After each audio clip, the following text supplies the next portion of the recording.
Hello viewers, இன்னைக்கு நம்ம பார்க்க போறது ஒன் பீஸ் எபிசோட் 555 பார்ட் 1.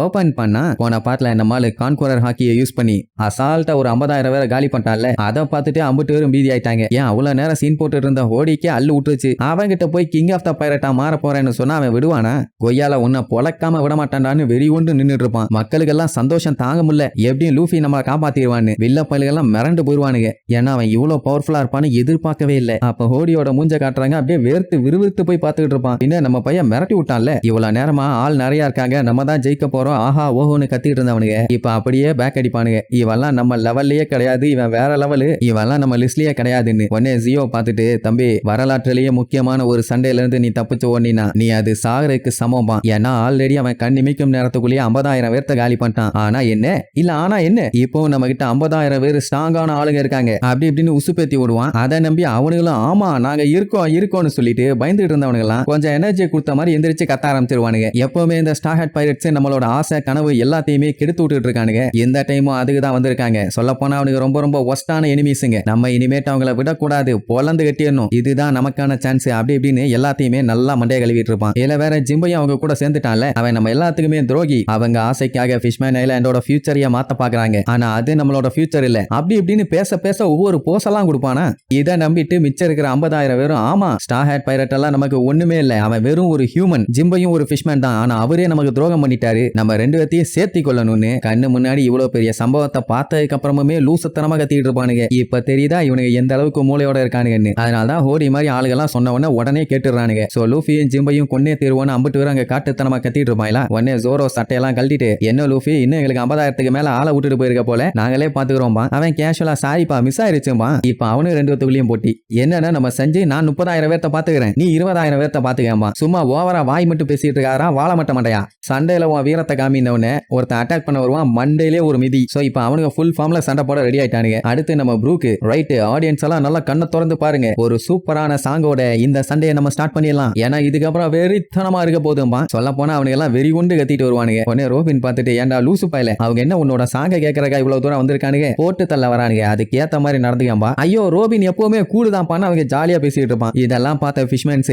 என்னடா இவனுங்க நம்ம இவ்வளவு நேரம் அவங்கள கொன்றுவோம் அடிச்சிருவோம் மண்டையை உடச்சிருவோம்னு சொல்லிட்டு இருக்கோம், அதெல்லாம் அவங்க கண்டுக்கிற மாதிரியே இல்ல. உடனே ஜியோ சமாளிப்பான், ஏன்னா நம்ம மெதுவா பேசணும் அதனால தான் கேட்கலாம்பா. அப்ப ஹோடி பயங்கரமா ஒரு லுக்கு விட்டுட்டு அவங்கள கொல்லுங்கன்னு மட்டும்தான் சொல்லுவான். ஃபிஷ்மேன்ஸ் எல்லாம் எவ்வளவு பெரிய ஆளுங்கன்னு நம்ம அவங்களுக்கு காட்டுவோம் அப்படின்னு மொத்த கூட்டமும் வெறி கொண்டு வரும். உடனே லூஃபி ஸ்டார்ட் பண்ணுங்கடான்னு சொல்லிட்டு ஒரு ஜம்ப போட்டு தேர்ட் கியர் எடுத்துருவான். சண்டை போட வந்தா போய் அட்டாக் பண்ணணும். அதை விட்டுட்டு லூஃபி என்ன பண்றான்னு பேன்னு பாத்துட்டு இருப்பானுங்க. அவன் ஏர்லயே சொல்லுவான், 1000 பேர் இருந்தா என்ன, 10,000 பேர் இருந்தா என்ன, ஏன் 1,00,000 பேர் இருந்தா எனக்கு என்னடா, ஒரே அடியில சோழிய முடிச்சிருவேன்னு அவன் கையை அப்படியே பெரிய சைஸ்ல மாத்துவான். ஆமா என்னடா பண்றான் அவன், திடீர்னு அவன் கையை ஏன் இப்படி வீங்கி போச்சு ஒண்ணுமே புரியலையேன்னு சொல்லிட்டு இருக்கும் போதே கம் பிஸ்டல்னு சொல்லிட்டு அந்த கூட்டத்துக்குள்ள ஒரு குத்து ஏதோ சில்லற சதற மாதிரி 50 பேரும் திருச்சிருவானுங்க. ஜிம்பை நம்ம உடனே அந்த சண்டையில போய் நம்மளும் ஜாயின் பண்ணிக்கணும்பா. ஜோரோ அந்த லூசு பையன் நம்ம காண்டி வெயிட் பண்ணவே மாட்டான், நம்ம தான் அடிச்சு புடிச்சு உள்ள இறங்கணும் போலாம்பா. ஷிரஹோஷி எல்லாம் அப்படியே மிரண்டு போய் பாப்பா, அடேங்கப்பா லூஃபி எவ்வளவு பவர்ஃபுல்லான ஆளுன்னு சஞ்சி பார்த்துட்டு சொல்லிடுவான். ஷிரஹோஷி அவனுக்கு அள வச்சானுங்கல்ல, அதுக்காகவே அவனுங்களை நான் சும்மா விடவே மாட்டேன்னு. அப்படி இந்த சண்டையெல்லாம் முடிஞ்சதுக்கு அப்புறம் நான் ஷிரஹோஷி கூட மெர்மேட் கேஃபேக்கு போய் ஜாலியா ஜூஸ் குடிப்பேன்பா. உடனே ஆப்பனண்டுங்க, டேய்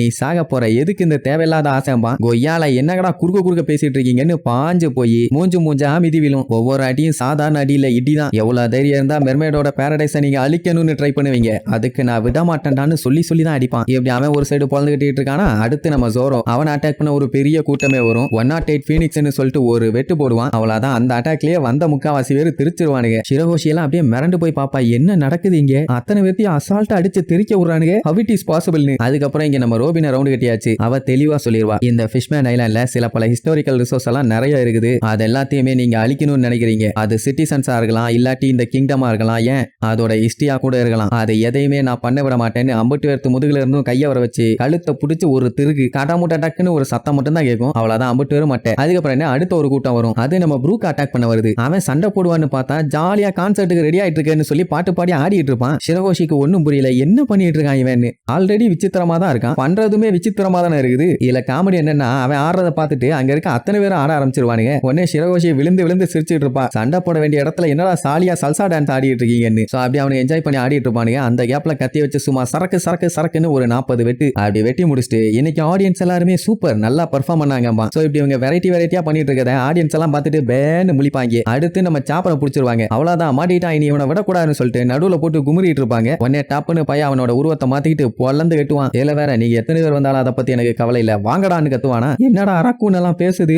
இதுக்கு முன்னாடி இப்படி உன்னை பார்த்ததே இல்லாமாங்களா, நான் ஒண்ணு ரக்கூன் இல்லடா ரவுடி ராத்தோர்னு சொல்லிட்டு போட்டு அடிக்க ஆரம்பிச்சிருவான். அதுக்கப்புறம் உசோப்பு அவன் தான் அவன் கையில பயங்கரமான பிளான்ஸோட விதையெல்லாம் வச்சிருக்கானே, அதை வச்சு கண்டமேனி அட்டாக் பண்ணுவானா. அதுக்கெல்லாம் வெளியில வந்து வில்லப்பள்ளி எல்லாத்தையுமே சாப்பிட ஆரம்பிச்சிடும். அப்ப என்ன பண்ணும், ஒழுங்கா எல்லாத்தையும் காலி பண்ணிட்டு டைலாக் அடிக்கணும். நான் தான்டா பாப் கிரீன் மாஸ்டர், என்னை எல்லாருமே உசோப்புன்னு கூப்பிடுவாங்க புரியுதான்னு சொல்லி பில்டப் பண்ணிட்டு இருப்பான். பின்னாடி ஒருத்தன் வெட்ட வருவான். நல்ல வேலை நம்ம நமி அவனுக்கு ஷாக் கொடுத்து அவனை காப்பாத்திடுவா, இல்லன்னா உசோப்பு காலி ஆயிருப்பான். உடனே நமி டேய் 2 வருஷத்துல ஸ்ட்ராங்கா இருப்பேன்னு நினைச்சேன், கொஞ்சம் கூட மூளை வளரவே இல்லையே, அப்படியே இருக்கீங்களேம்பா. அதுக்கப்புறம் நம்ம பிராங்கி ஒரு சைடு பழந்து கட்டுவான். இப்ப என்னன்னா அந்த வில்லனை கிட்ட நம்மளுக மாட்டல, நம்மளுக கிட்ட வில்லனை மாட்டிட்டானுங்க. அதாவது இந்த டைம் யூஸ் பண்ணி இவங்களோட எபிலிட்டி எந்த லெவல்ல இருக்குன்னு செக் பண்ணிக்குவோன்னு பெரிய லெவல்ல ஒரு வெப்பன் ஒன்னு யூஸ் பண்ண போறான்பா. என்னடான்னு கேட்டா 2 புது வெப்பனை 1000 சன்னில ரெடி பண்ணி வச்சிருக்கானாமா. யார் அதுல ரைட் பண்ண வரீங்கன்னு 2 பேத்துக்கு சந்தோஷம் தாங்க முடியல. எது புது வெப்பனா, நாங்க வர்றோம் பாக்கி. இதுல வேற அது வேற லெவல்ல இருக்கும் அப்படி இப்படின்னு பில்டப் பண்ண உடனே நமிக்குமே பார்க்கணும்னு பயங்கரமான ஆர்வம். இங்க சிரகோஷி நம்மளுக்கு சண்டை போறதெல்லாம் பார்த்துட்டு அசந்து போய் பாராட்டி தள்ளிட்டு இருப்பா. சோ இப்படி எல்லாருமே அடி வாங்குறத பார்த்த டர்மா கத்திட்டு கிடப்பான். என்னடா பண்றானுங்க எல்லாருமே, சண்டை போட சொன்னா அடி வாங்கிட்டு வரானுங்க, வெத்து வெட்டு பயிலுக்குன்னு திட்டிட்டு இருப்பானா. உடனே ஹோடி பார்த்துட்டு அவங்க எல்லாருமே மெர்மேட காப்பாத்ததான் போராடிட்டு இருக்காங்க,